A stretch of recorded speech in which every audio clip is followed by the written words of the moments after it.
Hey guys, welcome back. So I was thinking of doing this segment called Self-Care Sunday. Turns out I'm going to become quite the queen of hashtags. So yeah, today I want to talk about change. The reason I want to talk about change is because recently somebody said to me, "Oh, you've changed," in a way that made it sound like it was a really bad thing. But no, I think that change is a really good, really great, really amazing thing. Stagnation is the death of healing, and I think on your path to healing and self-work, you're allowed to just completely recreate yourself into whatever.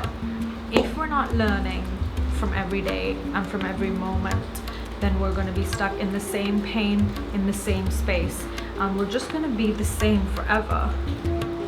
Unlearning is a really important part of changing and growing and healing.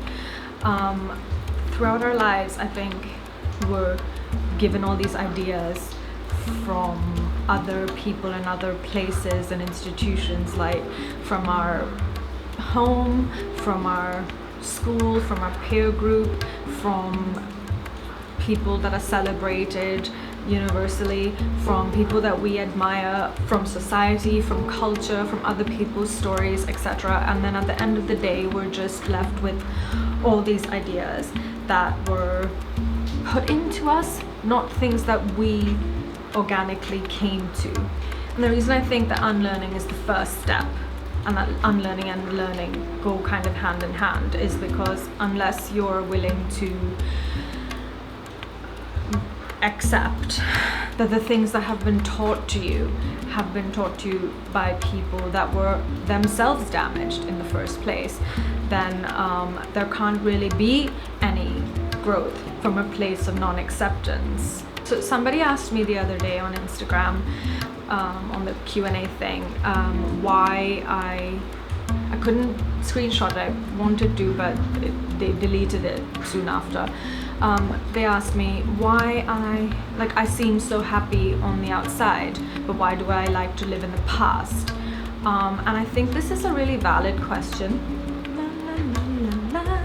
I think at first I was like, I don't live in the past, but then I realized that it's a really valid question, and so I want to take my time to actually answer it. Also, it was from a person that I quite like. They always send me really interesting, really encouraging, and really just like, they get it. Whoever, I think it's a girl, so you are. So I'm going to start by saying that living in the past and clearing your past are two very different things. My goals are spiritual, so the reason I go into my past is because I want to go back and clear the path for my future. Fear and shame, these are the two, I'm calling them evil twins that kind of live inside this issue. I think fear of change is almost just taught to us from the time we're children. It's like even when you have a baby, like I had a child 2 years ago, and doing two a lot. Like I had a baby 2 years ago, and when you have a child, everybody tells you, oh, kids, they thrive on routine. They must have a routine. Everything that happens, oh, they're quite cranky or they're quite whatever. Oh, routine is the key. That's what they're craving. And then it goes from routine at home to then you send your kids to school, which is just another routine, a place full of routine, rules, someone else's crap, being taught ideas that are someone else's. You have, of course, grown-ups that are in these places that take their shit out on you, which I've personally experienced, and other kids take their shit out on you, which I have also personally experienced. Being bullied, maybe, not fitting in. I think this is also a time in your life when shame of the way you look and how your body looks becomes really prominent. My point is that either we can learn from our past or we can be slaves to it. And then shame comes because we're not ready to accept that certain things have been done to us in the past, or we're not ready to accept that we have done things as a result of the things that were done to us. Telling people fills us with shame even when we weren't really in the wrong. I think maybe it's because we are taught to make light of our problems. Now, I'm not sure if this is a woman thing or if it's our generation, because it's kind of shoved in our faces, isn't it, that the older generation had it so hard, we have it so easy, everything's at our fingertips, whatever.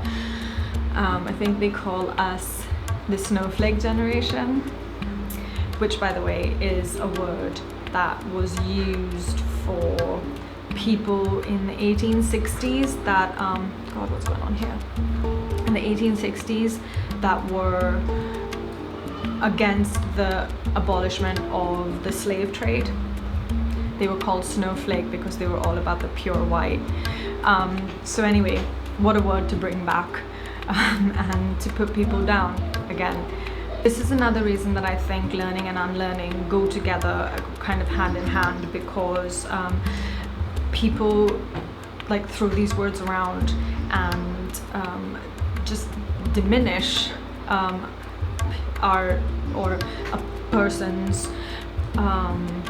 problems or things that they're standing up for by throwing a word like this at them and making it seem small or stupid. And I think that the reason people do this is because they themselves haven't done the work. I'm positive of this. So I was watching this video the other day. Sometimes I like to watch things that are quite uplifting and inspiring if I need it, you know, I need it often. So I was watching this video of Brene Brown doing a talk. I'm not exactly sure if I'm quoting her correctly, but I've written it down in my bookity book. Here it says, if you're not also in the arena getting your ass kicked, I'm not interested in your feedback. Yeah, I love this quote. I just think it's not because this is how I live my life, but it's because this is how I want to live my life really badly. I try, of course, but I've always tried. When I was much younger, I think my attitude, because I always felt like this, was that, oh, I don't give a fuck what you think about me. And even though I still believe that, I think it's come to a point now that I'm much more grown, that I don't accept that me being myself is a form of rebellion, so I refuse to treat it as such.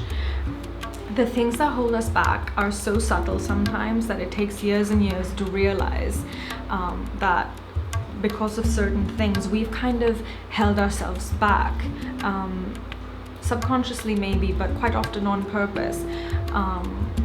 And this is why basically I do the work. This is why I go into my past. Not because I'm looking for anywhere to place blame, but because I'm looking for answers. I want to live in my whole potential.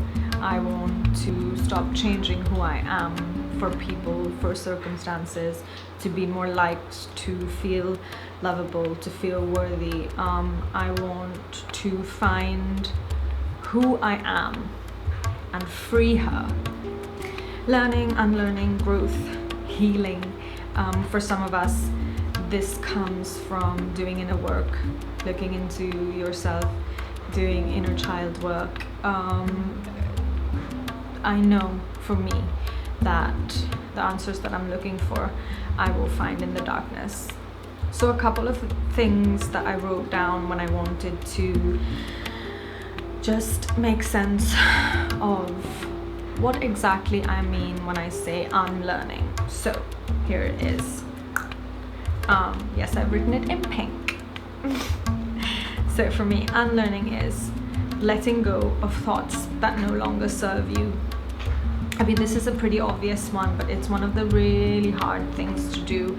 Constantly we have an internal dialogue, almost like self-sabotage. Every time you feel like you want to do something, you have a pure thought or pure idea, or you feel like, oh, this is so awesome, I want to do this, and then there's a little voice in your head telling you, no, you can't, you're not good enough, who do you think you are? And this is the voice that doesn't serve you. It may be a voice that is a creation of your own, a voice of someone that you're used to telling you things like that, or just like a collective voice of people that have always made you feel not good enough. And I just want to say to you and to me that fuck them. This is about you. This is our journey. And so the first thing is to let go of the thoughts that no longer serve you. The other thing is changing old beliefs and applying new information. I think that often people are quite scared of being wrong, and this is why people stick quite adamantly to the things that they feel, even though sometimes it's bullshit. So I think one of the things we need to do is just like learn to accept that we don't know everything. Humility, maybe. Yeah, and just do research, learn new things, and apply new things to your life. Change old beliefs and apply new information. The third thing I put down here is challenge what you've been taught to believe. This kind of goes back to what I was saying before about how school or home or peer groups or whatever feed ideas into you before you're old enough or mature enough to kind of decide on your own who you are or how you feel. So I think there comes a point where, you know, we have to say, now is the time that I am not going to think from these like millions of ideas that have been put in me. Who am I? And challenge all the ideas that have been given to you. I think the most important thing for learning or to grow is to never stop asking questions. Question everything. I just want to end this by saying that each moment invites us to choose. You either change or you repeat. Change is an absolute constant. Sometimes it feels good, sometimes it feels bad, but it is absolutely necessary. So don't let anybody ever say to you, oh, you've changed, and don't feel that that's a bad thing. If someone tells you you've changed, you should think, I fucking hope so, because back then I was 8, I'm 32 now. I'm fucking better have changed. I hope I've changed, I hope I've grown, and I hope I'm better. And every day we do the work to be better, to grow, to change. So this is my 2 pence on change. I would really appreciate it if you guys wrote to me, send me comments and stuff, tell me what you think of this. And when you do, hashtag it Self-Care Sunday, because like I said, I am about to become the queen of hashtags. So yeah, and then we can do this every Sunday. We'll talk about something that makes a difference to all of us. Yeah, so thanks for watching. Bye.